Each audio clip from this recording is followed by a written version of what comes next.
This is a fan-generated show. If you would like to support us, please go to jamieglazov.com, and also don't forget to subscribe to our YouTube channel.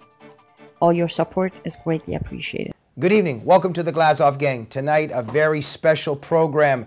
Hillary kneecaps Bernie Sanders' book tour. Backed by popular demand, Daniel Greenfield, the editor and writer of the blog The Point at frontpagemag.com, and he is a Shillman Fellow at the David Horowitz Freedom Center. Daniel, a great honor and pleasure to have you back. An even greater pleasure and a greater honor to be back. All right. Very quick update on the hat, please, and then we'll continue. Well, the hat is working out pretty well. I'm thinking maybe I should try another hat. There's the astronaut helmet. There's a Pope hat. There's so many possibilities out there. You've got an astronaut hat? I could get one. I'm sure it shouldn't be that hard. Right. All right. Well, I'm sure the viewers will be writing in. We're simply overwhelmed with feedback on your hat, Daniel. More feedback than on any other issue we've covered in the last 4 years. Daniel, fascinating post you wrote, fascinating blog you wrote the other evening at The Point. Hillary is kneecapping Sanders' book tour, but also what's very interesting here is there's two book tours going on at the same time, and as you point out, two failed campaigns at the same time, now two failed book tours at the same time. This is very strange, no? It's like a rematch of the Democratic primary that absolutely nobody asked for, but apparently here we are. Hillary's attacking Bernie, Bernie's attacking Hillary, two candidates who are completely unlikable to most Americans, who had absolutely nothing to say, are now just doing their book tours that nobody particularly wants to buy, and weighing out their vision for America of a wonderful socialist country in which nobody has anything except them. It's really a wonderful thing. All right, I want to cover a couple points here because these quote-unquote book tours reveal a lot. Okay, wait, let's just start with this. Hillary is now attacking Bernie and blaming him for her losing the election. Yeah, it turns out Hillary, as some people may know, has a new book out called What Happened. What happened, of course, is that she lost the election. What happened is that she then began blaming everybody. She blamed the Russians. She blamed sexism. Now she's blaming Russian sexism. I'm not making this up. She blamed Trump, obviously. She blamed the FBI. But now the book reveals, because, of course, you can't just do a whole book about just those things, so she has a whole other list of people to blame. She's blaming Bernie Sanders for challenging her, shall we say, ethics.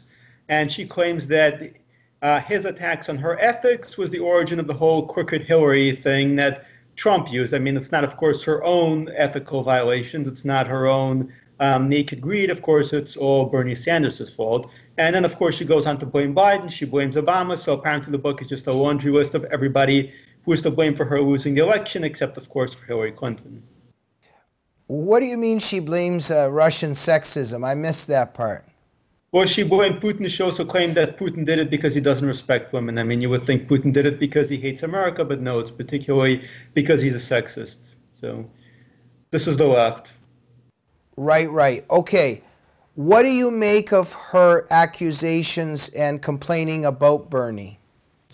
Well, clearly, Hillary keeps grudges. The Clintons were notorious for having enemies lists. The joke was they didn't have enemies lists.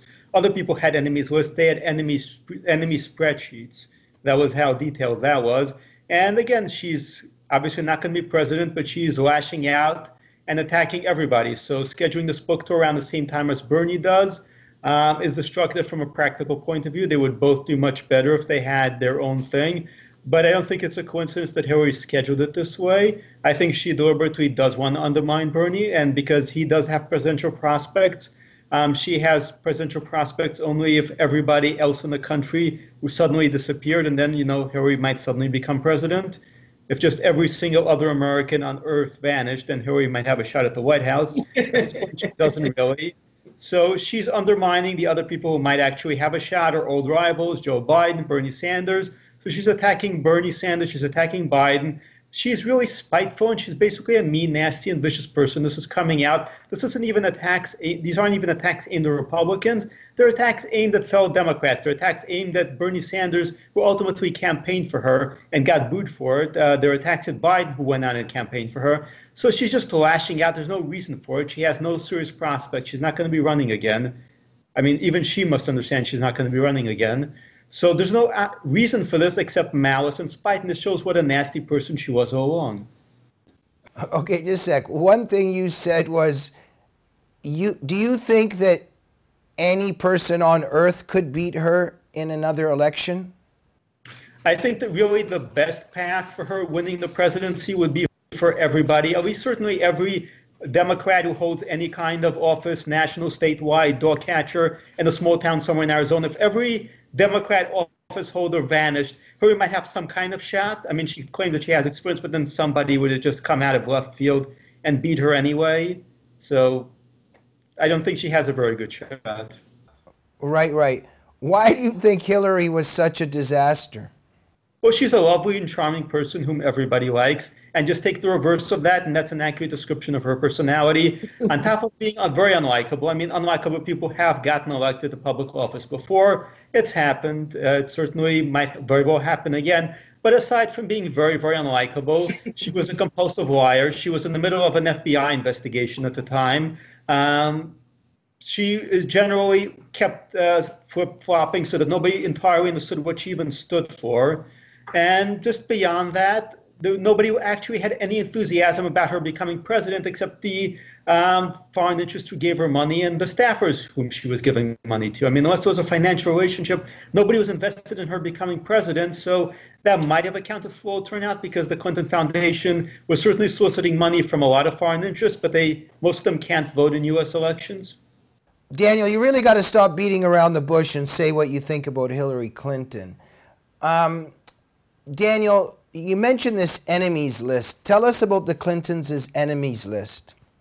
So this was a famous thing back in the day, particularly obviously in the Clinton White House. Rahm Emanuel used to show it off. And the point was, if you cross a Clinton, if you don't support them, if you undermine them in any way, if you challenge them, they will get you. They will pay you back somehow. They will lash out at you. They have very long memories. Now in politics, obviously there's a certain amount of push and pull, and you're supposed to kind of just go with it. You're supposed to say, okay, well, we were enemies now, we're going to be friends now, we're going to be allies now, because it's kind of like a strategy, it's a game.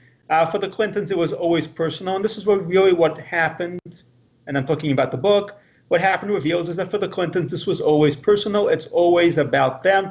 It's always about this person did this to me, and that person did this to me, and I'm going to keep score. I'm going to keep score. And it really shows you what a bullet we dodged as far as Hillary being in the White House, because can you imagine somebody that petty, that mean-spirited, having control of government? I mean, we had issues with the IRS under Obama. We had all sorts of nasty things under Obama, but under Hillary Clinton, this would have been happening on a whole other level, because she literally has a list of enemies she wants to go after on both sides. Okay, you know, there's also been quite a large empirical accumulation of evidence and circumstantial evidence and anecdotes, but so many. I mean, we've heard so many, former, people who were protecting her and people in the White House and Secret Service, just a very large accumulation of people saying that the private Hillary, behind, when there's no cameras, is really very rude and mean and nasty to the people around her and to helpers and to staff, etc. There's no question about it. I've had two personal stories from the horse's mouth, so to speak. One from NYPD detective back when she was running for Senate in New York, and they absolutely hated being assigned to her detail. I mean, this was a punishment. And there was somebody who was a lobbyist who encountered her, and it was another horror story. So there's certainly plenty of truth to it. And again, I think most people sense that about Hillary. She's basically not a nice person. And beyond just being not a nice person, she's, well, an outright nasty person. I mean, this is a woman who was recorded on tape laughing about the rapist of a 12-year-old girl whom she defended getting off. Now, the kind of offenses that they did was, okay, she was a lawyer, she was just doing her job, fine, the Nazis were also just doing their job. But when you laugh about it, when you laugh about the rape of a 12-year-old girl, you just have no soul. And frankly, Hillary just has no soul. And I don't want to beat around the bush here, but really she has no soul. Daniel, I've asked you this before, and I want to ask again. Personally, when I used to watch her several times, her laugh really creeps me out. There's something, for me, it reveals some kind of psychosis or mental illness, and also there's a little bit of a Freddy Krueger, Jason, Friday the 13th aura around her laugh. Like, I actually get a little bit scared and don't like to think of it before I go to sleep at night. What do you make of that laugh that she has? I think you should contact Hillary with this, actually, because you came up with a great idea for her post-political career. I mean, she could do her own franchise of horror movies. Hillary Strikes Back. It's Hillary time again. And she's coming for you. She knows who voted for her and who didn't. But on a slightly more serious note, the laugh is creepy because there's something called uncanny valley, and it's something we reference often with movies, with computer-generated effects. It's something that looks sort of real, but it's fake. And Right. when it looks a little too real, our minds spot that, and it actually looks very creepy, which is, again, talking about horror movies, which is why you have a lot of horror involving dolls or mannequins or things that look sort of human but aren't quite human. That's basically Hillary's laugh.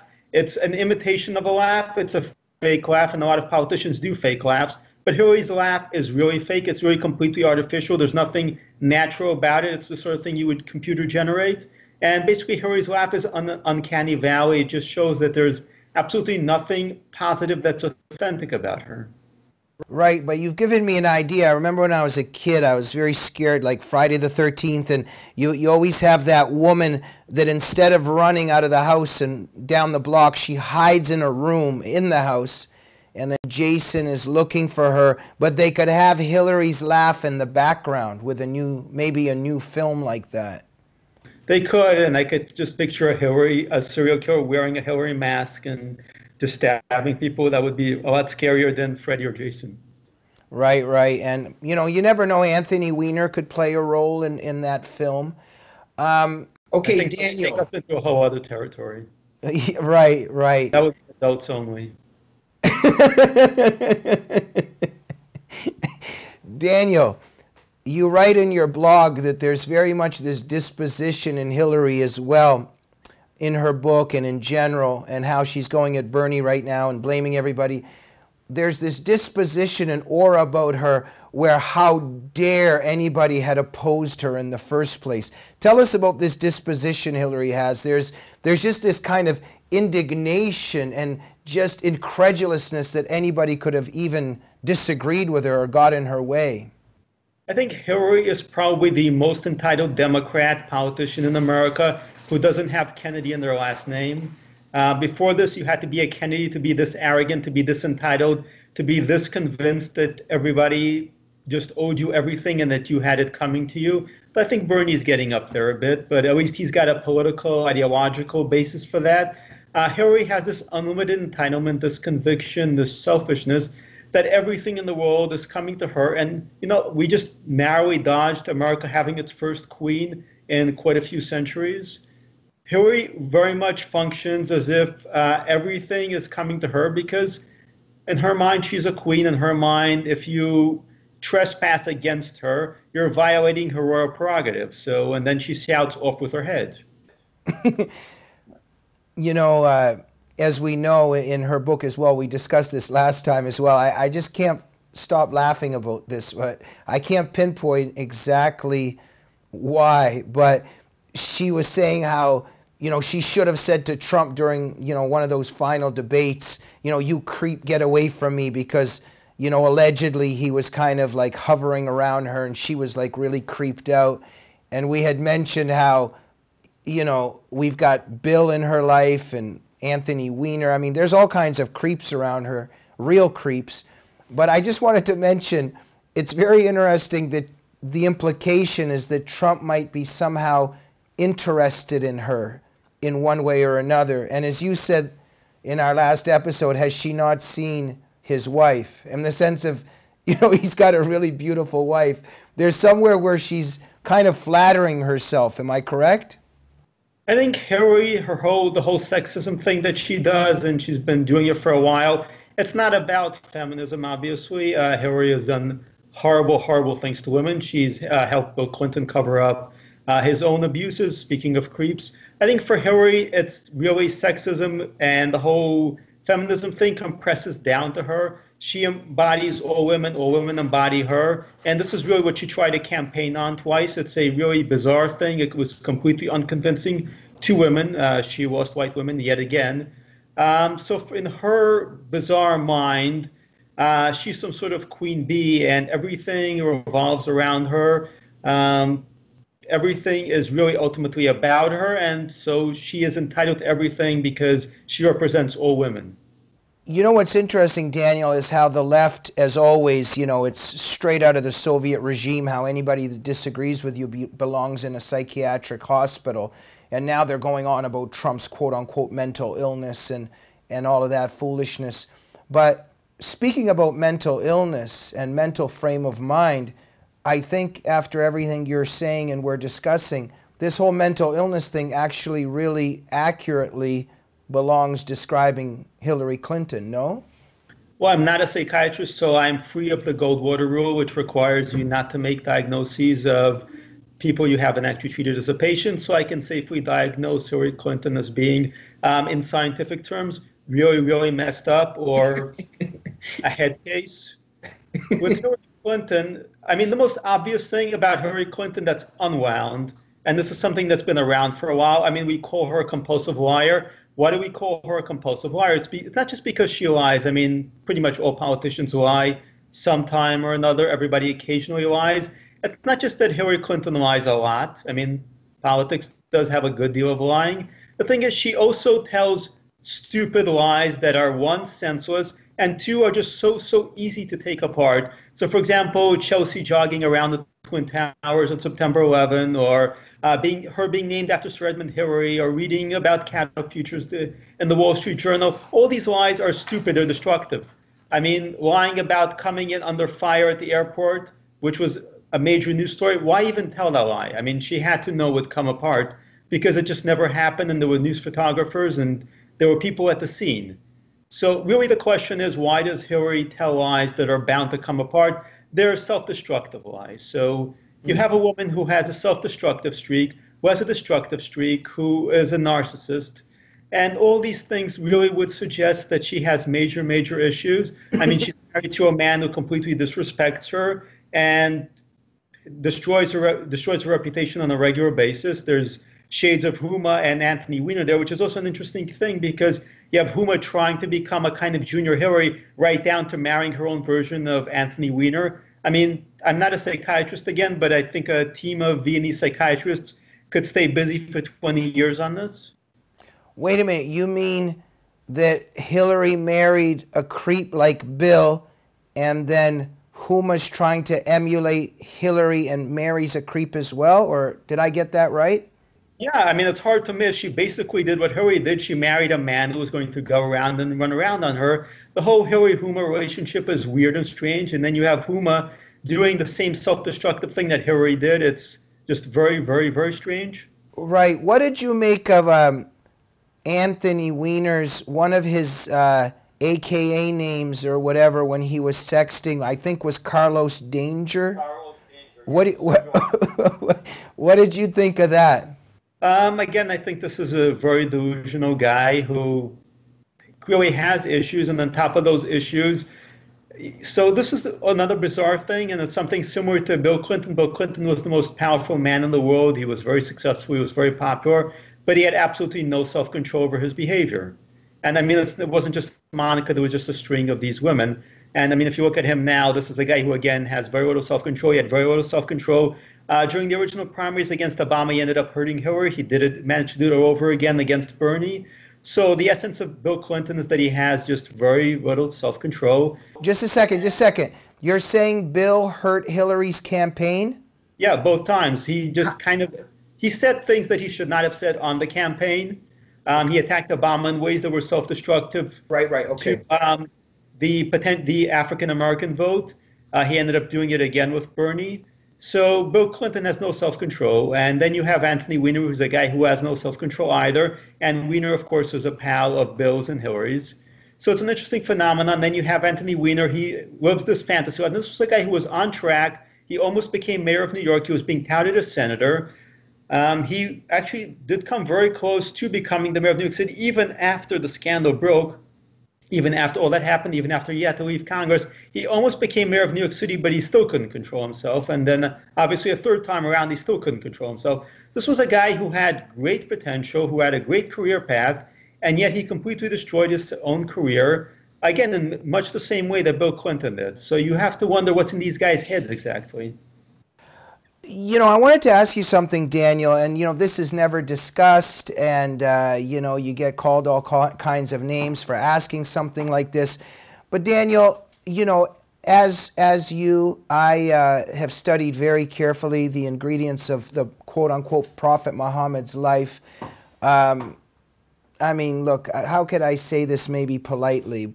You know, we know what we're talking about here, the 11 wives, all the teachings about sex slavery and, you know, all that stuff. And then his marriage to Aisha when she was 6, consummating when she was 9, what they do after they conquer the infidel women. And like I said, you know, the rape and the sex slavery, etc. This is all throughout the Quran, the justification of rape slavery in Surah 4:3, as we know, and in other surahs. For somebody like Huma Abedin, that was very linked to the Muslim Brotherhood, as we know, and, you know, her Muslim Brotherhood family, in some ways, was it just normal for her to be with somebody like Anthony Weiner? Certainly, I think it was more normal for her to accept that as a kind of normal. So right. For her, it wasn't necessarily the same religious cultural background. For Huma, there was. And keep in mind, in Islam, aside from everything else, adultery is something the woman does. It's not something the man does. The man can have up to 4 wives. Right. He can have as many concubines as he can afford. And whatever sexual crimes occur, they're generally the woman's fault, certainly if the woman is unmarried or a teenage girl who's not being properly supervised from the Islamic point of view. It's her crime. So Huma Abedin would be positioned to be far more, shall we say, understanding of Anthony than Hillary normally should be of Bill. Right, and if this was in a Sharia environment and protected by a Sharia environment, who knows? This might not have even been an issue for Huma. But because it's in the West and these things are considered wrong and immoral in terms of Western democracy and the Judeo-Christian tradition, this very much harmed them. Yeah, so in the West, their faithfulness is supposed to go both ways. Wives are faithful to their husbands, husbands are faithful to their wives. In Islam, there's no real obligation for the husband to be faithful to his wife. In our sense, it's not a monogamous thing. Right. The woman is exclusively the man's property. It's not really a relationship, a mutual relationship as we think of it. Rather, the woman that becomes now from her father's domain to her husband's domain, she's now property.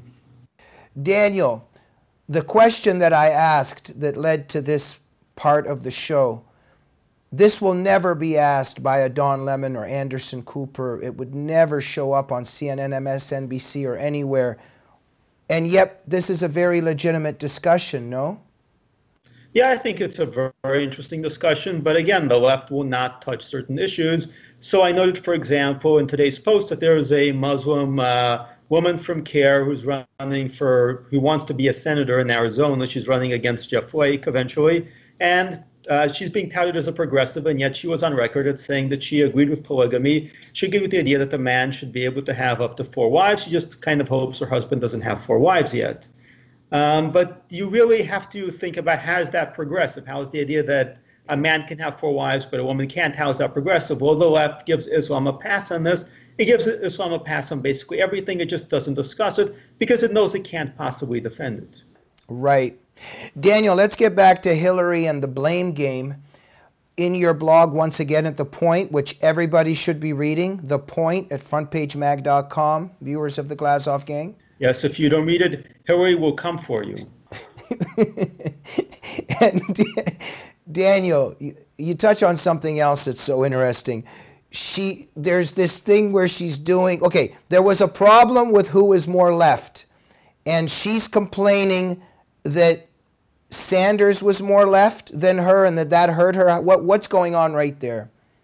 Well, she can't obviously say that, but the practical problem was that Sanders went to the left of her on certain fiscal issues, so free college, for example, and then she had to adopt free college. So on some fiscal issues, he went to the left of her because he's a class warrior, but she went to the left of him on identity politics, on Black Lives Matter, on immigration, on some of those areas, and because she's, of course, an identity politics warrior. Her whole mandate is she's going to break the glass ceiling, and that forced him to go further to the left.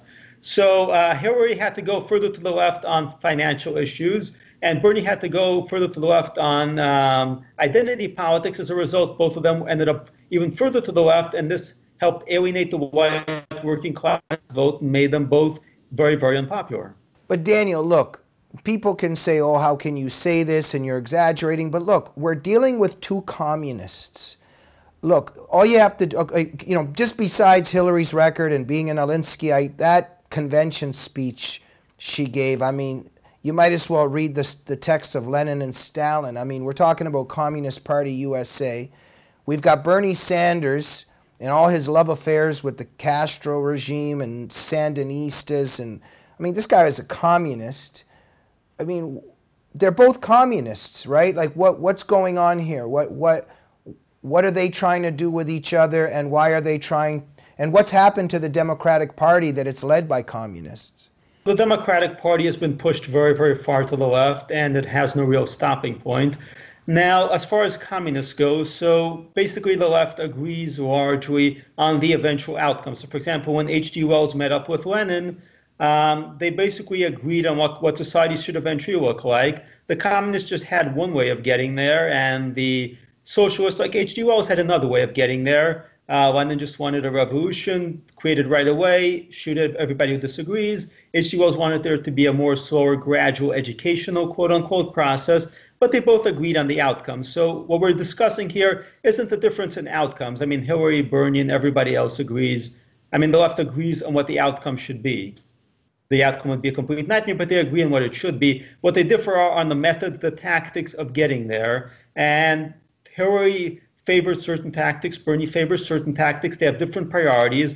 And the whole thing is they can't come out right away with everything that they represent, because that would just alienate too many people. So they push in one area, they push in another area, they make these kinds of judgment calls. And when the left really takes over, then it drastically pushes toward a kind of radicalization that is off-putting, that is controversial, and that potentially costs them support and votes. And this is really part of what happened in the previous election. Daniel, if you were, God forbid, stuck in a room alone with Hillary and you guys had to talk, like let's say for an hour, how do you envision that hour? What would happen? I think I could provide her with some beauty tips. Okay, all right. Before we go, just 2-3 more quick points. In your blog, you also discuss how she complains how apparently, allegedly, Obama told her, grit your teeth, don't go after Bernie too much. And she's complaining that she felt like she was in a straitjacket. This is also a little bit strange, if I have my facts right. So why allegedly is Obama telling her not to go after Bernie, and why is she listening to this? Well, Hillary has to blame somebody else. I mean, she has to be careful about blaming Obama, because Obama is kind of a cult figure in certain circles, but she takes these kinds of backhanded slaps at him here and complaining that he didn't give a speech denouncing Russia and complaining about the election. So she has to blame Obama also for the defeat, and she has to blame everybody else for her decisions. I mean, ultimately, this is about why she made bad decisions, but these people caused her to make bad decisions. So yes, she didn't campaign against Bernie the way she wanted to, but it was Obama's fault. Not that we know completely, but just your gut instinct and what you know. Obama wanted Hillary to win, correct? Or was he maybe somewhere subconsciously or secretly gleeful that she lost? Well, they hated each other, but Obama certainly did not want her to lose, because his own legacy, much of it depended on executive orders. And as we're seeing with the DREAM Act, for example, they're very easily undone. So he certainly did not want her to lose, but he also really disliked her. And the only reason they kind of cleared a path for her were two reasons. The first was that Bill Clinton campaigned for him in the previous election. They'd made a deal, and the deal was that basically Obama unofficially endorsed Hillary. The other reason was basically there were no viable candidates coming up, and Hillary had a strong lock on the Democratic machine, and the Obama team decided not to try and shake that, but to let her run. Obviously, that was a disaster. Daniel, why won't Hillary just go away? Personally, it would just be so nice if she went away. It's very unpleasant. It's nauseating. Just her overall, just everything about Hillary Clinton can ruin one's sleep and one's appetite. Why won't she go away? Well, the Democratic Party, anybody of note among the Democrats is praying night and day for Hillary to just go away. They're praying for lightning to hit her. They're praying for her to be randomly eaten by wolves. So if you find her unpleasant, imagine at this point how much the Democrats find her unpleasant, because every time she's on television, every time she's around, she's sucking up oxygen, she's weakening their prospects, she's reminding people that this is the party of Hillary, this is the unlikable and unpleasant party. She has one of the lowest approval ratings ever at this point. Everybody hates her. But the thing is, her actually being around now is sort of good for Republicans, because whatever's bad for Democrats is good for Republicans, and Republicans are not that popular in some ways. But you know, when Hillary comes on television, Republicans suddenly look a lot better. But wait, but Huma doesn't hate her, or do you think Huma hates her too? Well, figuring out Huma's motives is really, really complicated. I don't know what's going on there. They really have a very close relationship. How sincere it is on Huma's part is, I don't know. That's really well above my pay grade. But I think there's a weird, creepy, dysfunctional relationship there, and I don't quite understand it. Right. And we know about the rumors too, but perhaps that's for another show or for another program to handle that part. Right. Now, Daniel, we got to go. Now that we've discussed Hillary, is there anything bad that you would say about Hillary Clinton? Okay, that's my attempt at humor. Last question, why won't Obama go away? Obama pretty much owns the Democrat Party now. They really have nobody to replace him. The DNC is leading as far as fundraising goes. As far as organizing goes, he's basically in charge. His guy now controls the DNC. So Obama just inherited the party, and at the moment he's slowly building up his return, his comeback. He's going to really be active in the midterm primaries, and he's going to throw everything he has into that. If those primaries fall apart, then Obama's presence in the party will be significantly set back. If, however, the Democrats do well in the primaries, then expect a whole lot more of Obama. Right. Daniel, you're a brilliant man, also a very funny man. Did you ever consider perhaps like being a political stand-up comedian? Well, I like to think of myself as a political stand-up comedian. It's just so dry that nobody really gets it. Daniel, it was a pleasure and an honor to have you on. It's a pleasure and an honor once again to be here. Thank you, Daniel. Thank you very much for joining us this evening. Make sure you're reading Daniel Greenfield's blog, The Point, best blog on the internet. And please remember, we're a fan-generated program. Please go to jamieglazov.com to support our show if you support us. And our annual crowdfunding has started. And for now, I'd like to say that this particular episode was sponsored by Russell Raymond. We'd like to thank you very much for your generous donation. And if you'd like to be an executive producer of one of our episodes, take a look at the link below, the GoFundMe link. Help us out, become an executive producer of one of our episodes. We would be so grateful. And we'll see you soon on the Glazov Gang. Good night.